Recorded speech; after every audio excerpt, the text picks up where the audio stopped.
Hey there, everyone. Wanting to just take you through a think aloud about unit design. So, step number one, I'm going to actually start with the standards and I'm going to go to those power standards that you came up with. And while I've got actually those power standards right beside me with their long language, for this portion, when I'm just kind of mapping this out, I actually like to use some smaller language. So, words like theme and central idea, you can see that I'm focusing here on analysis quite a bit. Which is going to be important because as I'm thinking through this map, I want to really focus in on ultimately what skills I want to be teaching. So this helps me stay focused. So I go from step one to step two, which is to kind of figure out what the whole class text for this unit is going to be. I also call it the fulcrum text. I'm going to give you a visual here in just a minute.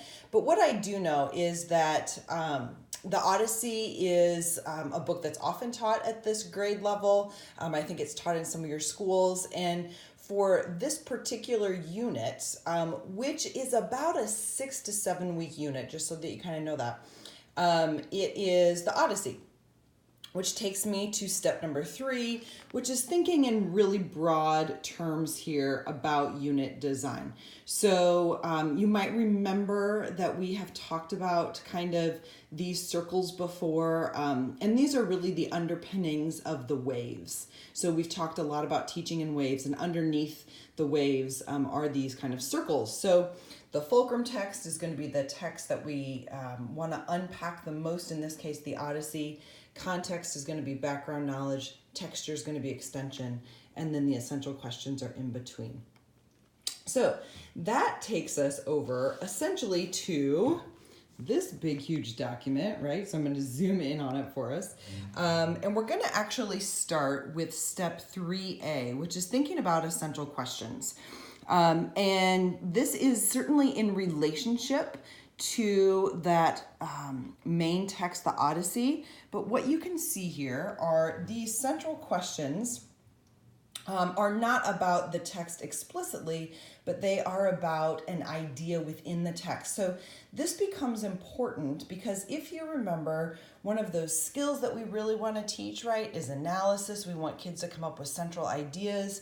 And so in order for that to happen, we want to make sure that we are orienting the very beginnings of this unit around ideas. So it's forming ideas around what is a hero, what do heroes teach us, what does it mean to be a hero of your own story. These are just ideas. And I would say in beginning this unit, you might spend 1 to 2 days on somehow working through those essential questions. So maybe it means looking at heroes in your own lives. Maybe it means looking at local heroes. You want it to be super concrete. You want it to be very, very relevant to their day-to-day lives. So after that, we are actually going to move up here to step 3B, which is thinking about context text. So after we have those essential questions, before we can jump right into the Odyssey, we absolutely have to create all kinds of background knowledge for kids. And to some degree, this is part of our equity work, that it is equitable to kind of create these pathways for students into the texts. So there are lots of ways that you can do this. I have a couple here that first came to mind. I would probably organize this unit around the hero's journey and show them what, kind of that cycle is, and then also introduce to them the concept of archetypes and give them a few of the big ones. Certainly the hero's journey is an archetype, but also hero and villain and sidekick and a few things like that. There is this amazing TED Ed video that takes you through the hero's journey in about 4 minutes. That's awesome. But the goal of this is not, and this is in green here, the goal of this is really to get kids to practice identifying how the hero's journey gives us clues to theme. And so it's not just like what happened in the TED Ed video. We can use children's books because they're short and they can trace that whole hero's journey. We can use movie clips because they're short and they can trace portions of the hero's journey. You could have them bring in movie clips on their own. You could assign different parts of the hero's journey to kids and have them bring in those clips or examples. But if you go back here to the green, this becomes really important. We want students to practice analyzing how determining theme creates greater meaning in the text, because if you remember, that's our goal over here, right? That's the standard. And so that's why we're going to focus right here. This probably, I would say, probably spend a week or so on this context. You can establish a lot of vocabulary, certainly all that hero's journey stuff. Archetypes are going to be academic vocabulary they can use. An assessment for this could be demonstrating their skills with a new short text. So maybe they have to apply this to a children's book. Maybe they apply it to a piece of microfiction or flash fiction. Or remember, though, that the goal here is ultimately for them to demonstrate they understand the hero's journey and they are beginning to understand what it means to identify theme and then use that theme in order to elicit some greater meaning from the text, okay? So that takes us to 3C, which is the main text. So this is, of course, the Odyssey. And I just kind of made a list here of all different things you could do while you're reading the Odyssey. So certainly read it together and independently. I don't know that this is a text you need to read together entirely. But here are some ideas. You could keep journals, have kids do pattern folders. I have a teaching channel video about that one. You could have kids do tableaus on some days where they have to act out or use their bodies to kind of make a freeze frame of a really crucial moment.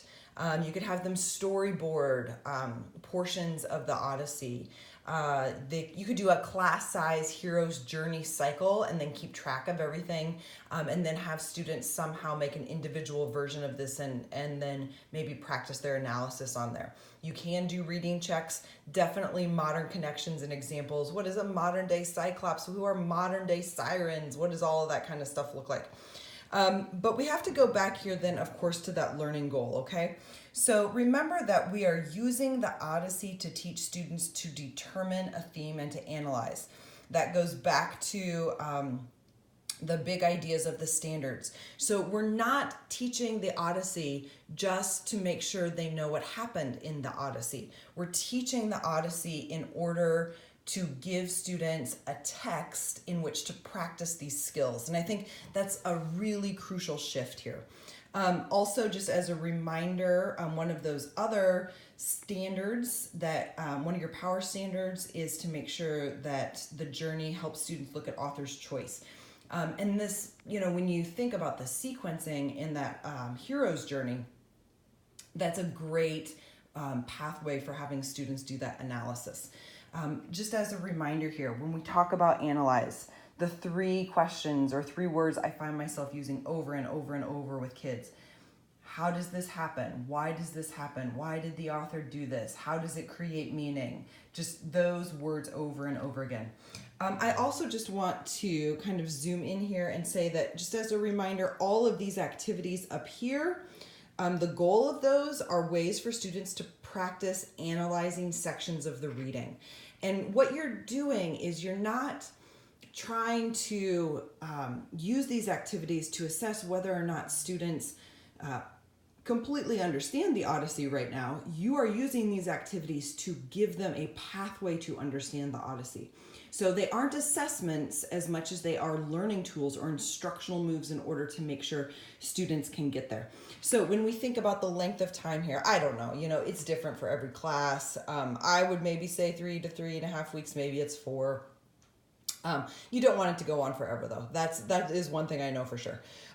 So you can think about assessments here. Those could be like some reading checks, but mostly you want those assessments to be about skill and the ability to demonstrate the skill of the standards, right? So we're going back here, skill of the standards, determining themes, central idea, author's choices, analyze, analyze, analyze. Okay, so that takes us up to texture text. Which is step 3D, and these are extensions or kind of connections beyond that fulcrum text. In this case, thinking about your standards, I was really starting to think about the role of informational texts.